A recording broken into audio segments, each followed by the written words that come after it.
like to welcome all of you to our second expedition into the events of September 11th and the transparent and open and public forum for the American people to see, unlike much of what took place with the proceedings of the 911 Commission.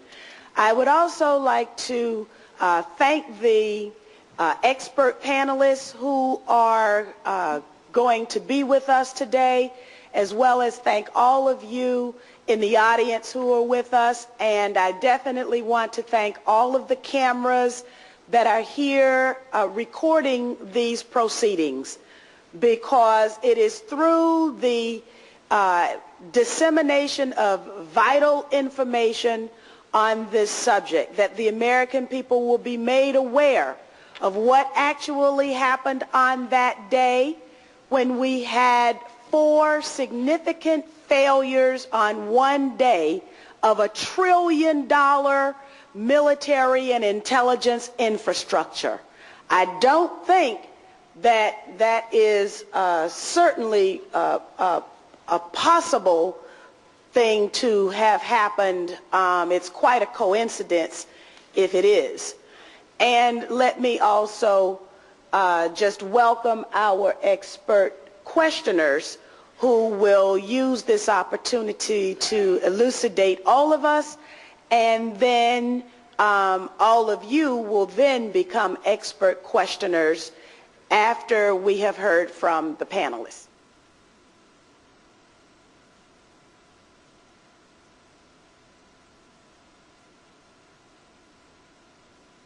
Good afternoon. I'm David Griffin. There have been 2 main theories about 9/11, each of which is a conspiracy theory. The official conspiracy theory says that the attacks were planned and carried out entirely by Al-Qaeda. The alternative theory says that the attacks could not have succeeded without the involvement of forces within our own government. In examining the 9/11 Commission report, I have focused on how it dealt with evidence supportive of the alternative theory. I have found that it did so by distorting or simply ignoring this evidence. This is no surprise, because the man running the commission, Philip Zelikow, was essentially a member of the Bush-Cheney administration. But it is a fact that needs to be brought to light.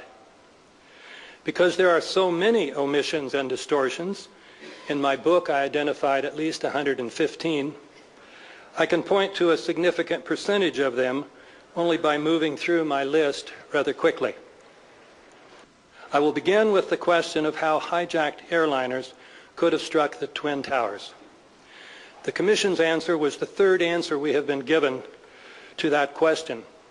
The first answer, given by military leaders the first few days after 9/11, was that no fighter jets were sent up until after the Pentagon was struck. The second answer was contained in a timeline put out by NORAD on September 18th, 1 week after 9/11, in which it stated the times at which it had been notified by the FAA about each flight, and then the times at which it had fighters sent up. The Commission failed to mention this change of story. With regard to Flight 11, the Commission claimed that the military received notification about its hijacking 9 minutes before it struck the North Tower. The military was unable to intercept it, however, because Colonel Marr, the head of NEADS, NORAD's Northeast Sector, had to telephone a superior in Florida to get permission, and this call took 8 minutes. The Commission, besides failing to ask how such a call could take so long, also failed to point out that according to Department of Defense procedures, the call was unnecessary. With regard to Flight 175, the Commission claimed that the military received no notification about it until after it had struck the South Tower. But NORAD, in its September 18 timeline, had said that notification had been received at 8:43, a full 20 minutes before the South Tower was struck. So if the Commission's news story is true, then NORAD officials were either lying or their memories were so bad that they got confused 1 week after the events. The Commission, however, failed to press this question. Whenever there is a crisis, the FAA sets up a teleconference with the military. Information about Flight 175's hijacking, it would seem, should have come to the military by means of this teleconference. The Commission, however, claimed that the FAA did not set up this teleconference until 9:20, 17 minutes after Flight 175 had crashed into the South Tower. In making this claim, however, the Commission failed to mention a memo from the FAA's Laura Brown, which said that the teleconference was established within a few minutes after the first tower was struck, which would have been about 8:50. The memo also said that the FAA conveyed information about all flights of interest, which would have included Flight 175. Commissioner Richard Benveniste read this memo into the Commission's record during a hearing in 2003. But the Commission's final report pretends that this memo did not exist. The Commission's claim about the military's ignorance of Flight 175 also ignores a story involving Captain Michael Jelinek, a Canadian who on 9/11 was overseeing NORAD headquarters. According to this story, Jelinek was on the phone with Needs as he watched 175 crash into the South Tower and asked, "Was that the hijacked aircraft you were dealing with?" To which Needs said, "Yes." Some more omissions and distortions involve the question of why the Twin Towers collapsed after being struck by the airliners. The Commission failed to mention that prior to 9/11, fire had never caused steel frame high-rise buildings to collapse, even when the fires were much bigger, hotter, and longer lasting than the fires in either tower. It did not mention, in other words, that all previous collapses had been caused by carefully placed explosives in a process called controlled demolition. The Commission also did not mention that the collapse of each tower had at least 10 features characteristic of controlled demolitions. For example, each collapse began suddenly, came straight down, occurred at virtually free fall speed, and produced an enormous amount of dust, which happens when explosives pulverize concrete into tiny particles. Each collapse was also total, with each 110-story building collapsing into a pile of rubble only a few stories high. How such a total collapse could occur if explosives were not used is a complete mystery, because the core of each tower consisted of 47 massive steel columns. The main explanation for the collapse is a pancake theory, according to which the floors above the hole created by the impact broke loose from the columns and fell on the floor below, thereby starting a chain reaction. But if this is what happened, the core columns would have still been sticking 1,000 feet into the air. The Commission handled this problem by simply denying the existence of these core columns, saying the interior core of the buildings was a hollow steel shaft. Another standard feature of controlled demolitions is, of course, the occurrence of explosions. The oral histories recorded by the New York Fire Department, which were finally released this past August, contain dozens of testimonies about multiple explosions in both towers, which reinforced previously available testimonies. Although the Commission had access to these oral histories, it did not quote any of them. This is too bad, because the authors of the Commission report obviously liked colorful quotations, and the oral histories contain some pretty good ones. For example, firefighter Thomas Turilli, referring to the South Tower, said, "It almost sounded like bombs going off, like boom, boom, boom, like 7 or 8. Paramedic Daniel Rivera, describing what he called a frigging noise, said, "Do you ever see professional demolition where they set the charges on certain floors and then you hear pop, pop, pop, pop, pop? That's exactly what I thought it was." Firefighter Edward Kachia, referring to the collapse of the South Tower, said, "It actually gave at a lower floor, not the floor where the plane was hit. We originally had thought that there was like an internal detonation, explosives, because it went in succession, boom, boom, boom, boom, and then the tower came down." Assistant Fire Commissioner Stephen Gregory said, "I thought before number 2 came down, I saw low-level flashes. I saw a flash, flash, flash at the lower level of the building. You know, like when they blow up a building?" Firefighter Richard Benesinski said, "There was just an explosion. It seemed like on television when they blow up these buildings. It seemed like it was going all the way around like a belt, all these explosions." The question of whether explosives had been used could have been settled by a scientific examination of the steel. However, even though removing evidence from a crime scene is usually a federal offense, the authorities allowed the steel to be quickly removed and sold as scrap metal. This removal was protested by the New York Times and Fire Engineering magazine. The 9/11 Commission, however, did not mention it. The Commission also failed to mention Mayor Giuliani's statement made to Peter Jennings that he had learned in advance that one of the towers was going to collapse. The Commission did not, therefore, need to ask Giuliani why anyone prior to the collapse of the South Tower would have expected it to collapse, given the fact there was no objective evidence or historical precedent for such a collapse. The Commission also did not mention that the CEO of the company that was in charge of security for the World Trade Center was Wirt Walker III, the President's cousin, or that Marvin Bush, the President's brother, had been one of the company's directors. The Commission also omitted many vital facts about the collapse of Building 7. This collapse is especially important because the collapses of the Twin Towers are usually attributed partly to the impact of the airplanes, but Building 7 was not struck by a plane, and yet it collapsed in essentially the same way, showing all the signs of a controlled demolition. The Commission did not mention these facts. It also did not mention that firefighters were removed from Building 7 several hours in advance because someone spread word that it was going to collapse, even though there were, according to all available photographs, fires on only a few of this building's 47 floors. The Commission again could have included some interesting quotations from the 9/11 oral histories. For example, DeCosta Wright, a medical technician, said, "I think the 4th floor was on fire. We were like, are you guys going to put out that fire?"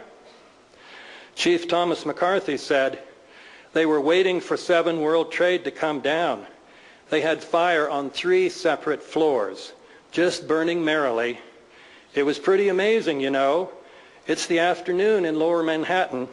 A major high-rise building is burning, and they say, 'We know.'"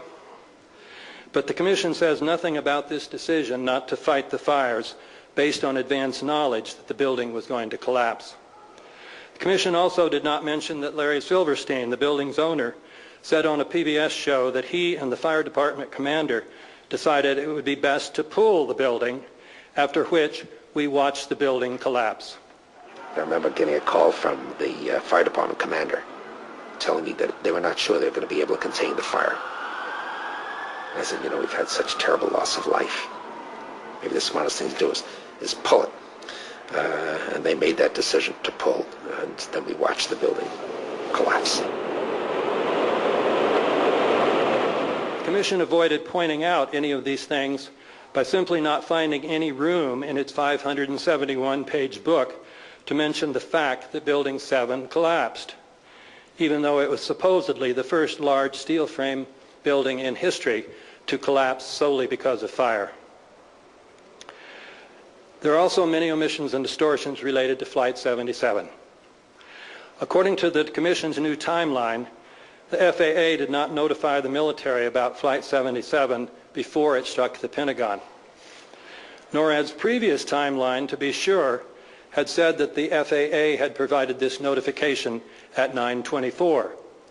Critics had then pointed out that this notification, coming 14 minutes before the Pentagon was struck, meant that the military should have been able to prevent the strike. The Commission's new story avoids this problem by simply declaring NORAD's earlier statement incorrect, again ignoring the question of whether NORAD officials had been lying or were simply afflicted by terrible memories. Another problem for the Commission's claim is that there were 3 teleconferences going on by then. Why did the military not learn about Flight 77 from, say, the FAA's teleconference, which even the Commission agreed began by 9:20?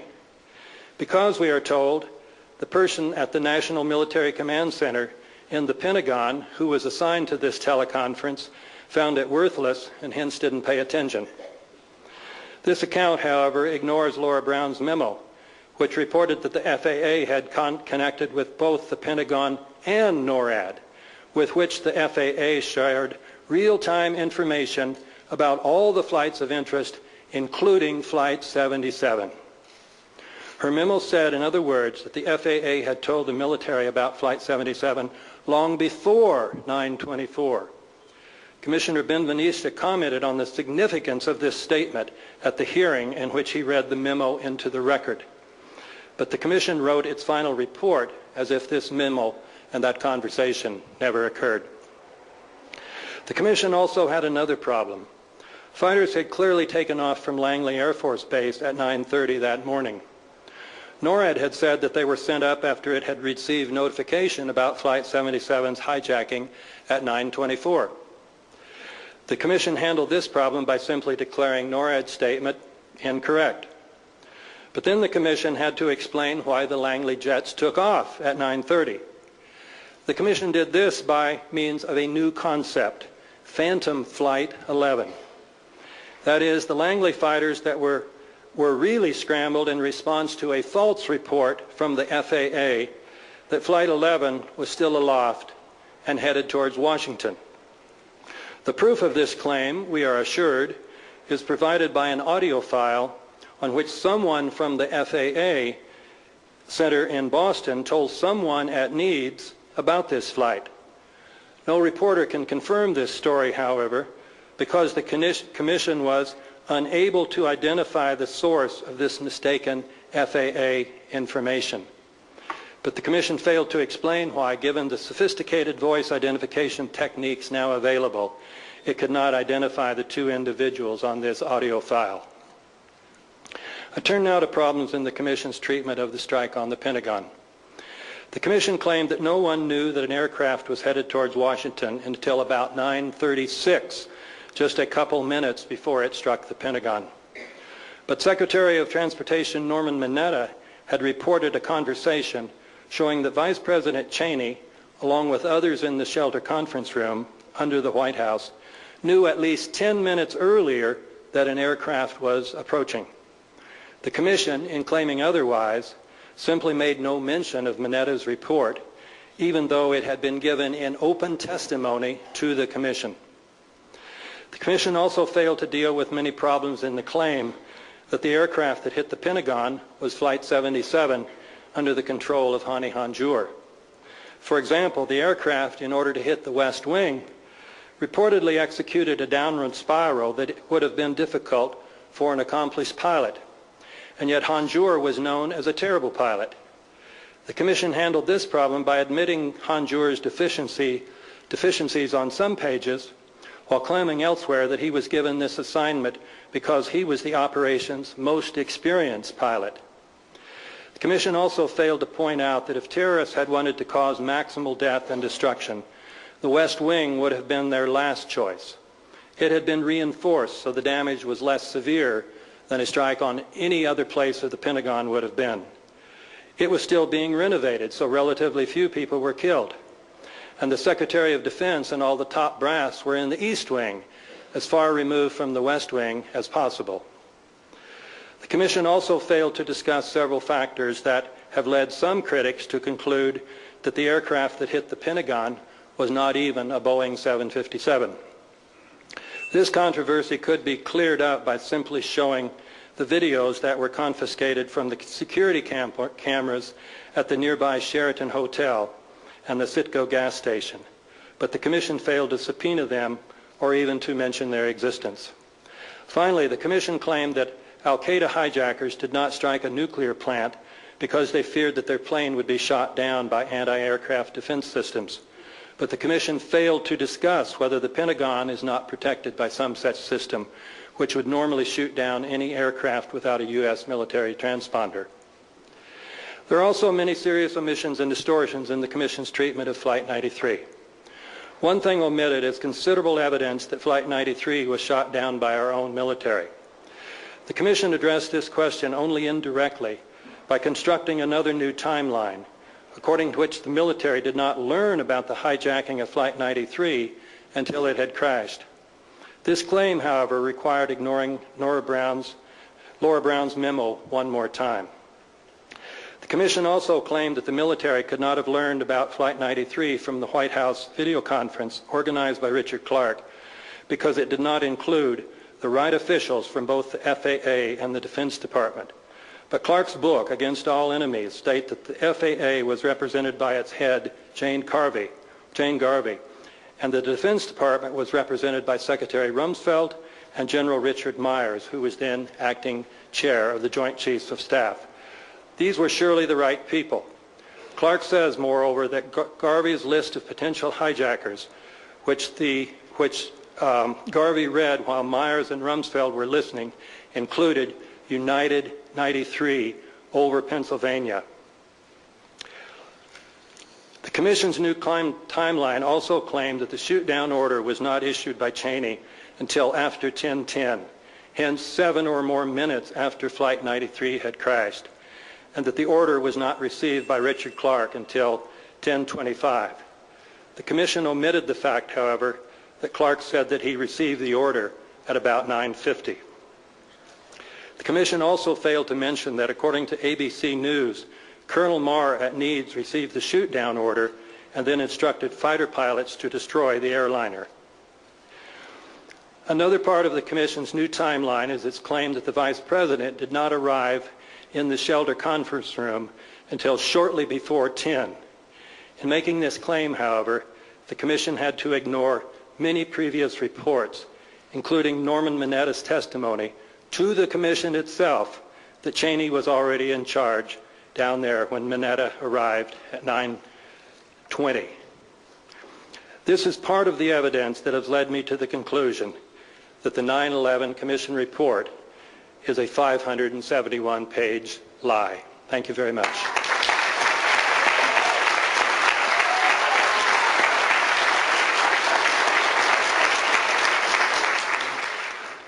Well, thank you, Professor Griffin. My question is very short. I think your research speaks for itself abundantly.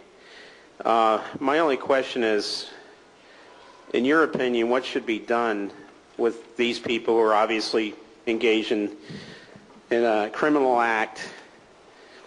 And I have to point out that there's people in the mafia who are serving long federal prison sentences on for crimes that had much less evidence and were far more circumstantial than what I think you've discovered in your research. So here we have the same bunch, the Bush gang, that was responsible for Iran-Contra and the subsets of BCCI and the SNL scandals, the same group that stole the 2000 election in Florida, and post 9/11, the same group that took this nation to war based on lies and now have participated in population decimation in New Orleans, Louisiana, and Mississippi. Based on that, what do you think? Should RICO come into play, the Racketeer Influence Corrupt Organizations Act, at the very least, and at the very most, charging these people with what my gut feeling is that they committed treason against the United States of America?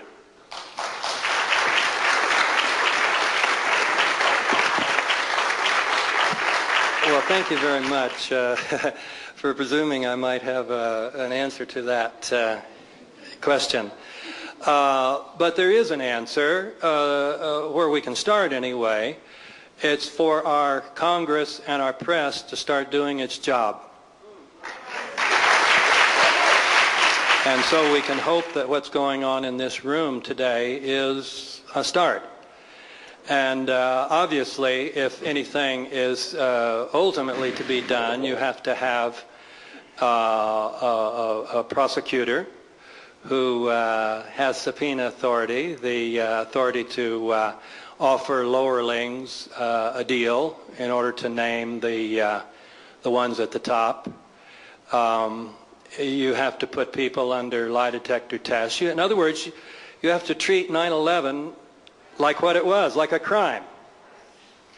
I guess I'm interested in how you answer people who say that if there was widespread U.S. government support for this, there would have had to be so many people involved, in the hundreds perhaps, that the overweening fear would be that there would be one honest American among them to blow the whistle, or at least to scream that a crime had been committed ex post facto.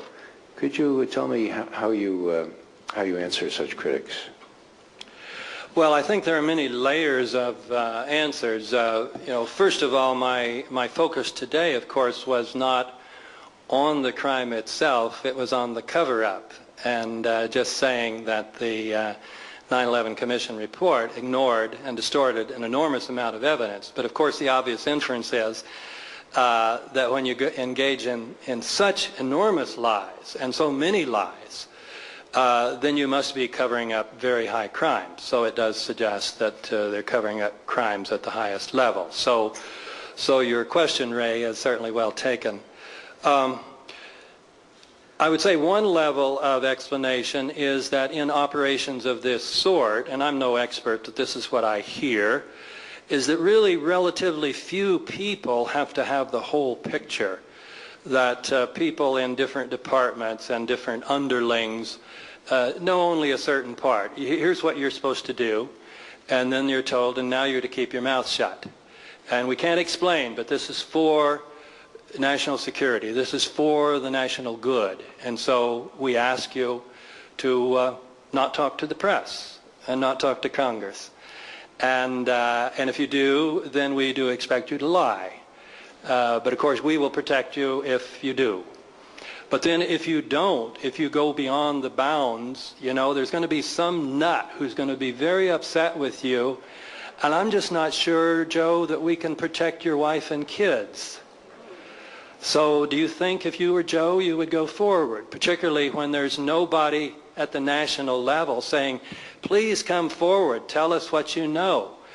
And the press is not asking you, please come forward, tell us what you know. No, anybody who speaks up is ridiculed by the press as engaging in, outlandish conspiracy theories and so on.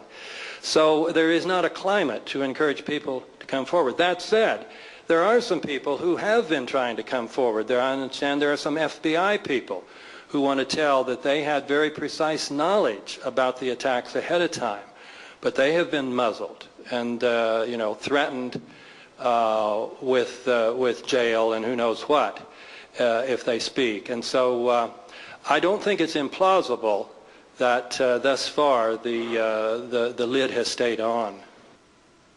David, I'd like to commend you on two excellent books analyzing 9/11 and some great analysis. And I think it's important for all of us here on the panel and for you, because we might be reaching a new audience on 9/11 that we all introduce ourselves and say what we've written, because there might be people going, who was that guy? Where do we find out more? David, what are the titles of the two books you've written about 9/11? The first one is called The New Pearl Harbor, Disturbing Questions About the Bush Administration and 9/11. And the second is called the 9/11 Commission Report, Omissions and Distortions. David, of course, I've written a book about 9/11 too, and I've had some interesting experiences with mainstream press, reviewing or not reviewing or ignoring my book. I found it interesting that New York Times had a copy of my book FedExed overnight the day it was published. They haven't said a word, neither has the Washington Post. What has been your experience with the major media's reception of your books, given that we all know in this room that they contain damning evidence that somebody should pay attention to? How have your books been treated by the corporate powers that be? They've been ignored entirely, almost entirely. Now in England, the first book did get a 3-page spread complete with photos of the World Trade Center and all that. And it just happened that I was going to be in England, and that landed me a shot on the Richard and Judy show, which is the British equivalent of Oprah. They have a book thing and all. And obviously, it's the place to go. I mean, Bill Clinton looked and said, well, obviously David was on there, so he went on a few weeks later. I'm starting to get a few publications. One week, just the same week, I hit two publications you might consider somewhat at the opposite end of the spectrum. One of them was called Zion's Herald, and the other one was called Hustler magazine. It's something I hadn't heard of before, but it was interesting. They were the only ones. I tried some what you might call respectable magazines, and they would not answer my letters. Then a few weeks ago, the LA Times magazine ran a little interview with me, and it was unbelievably well done. So this was actually the first positive treatment in a mainstream publication.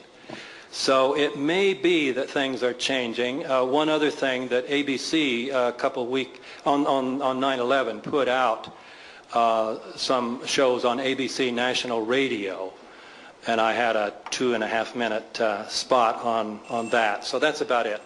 Very quick 5-second follow-up, David. Why do you think the mainstream media won't touch the truth about 9/11? Well, as you know, that's a very big question. It has to do with a combination of cowardice, co-optation, and complicity, and corporations, the 4 C's. What was the fourth one? Cowardice, co-optation, what, David? Complicity and corporations. Yeah. Actually, I just made that up. I just. Bravo!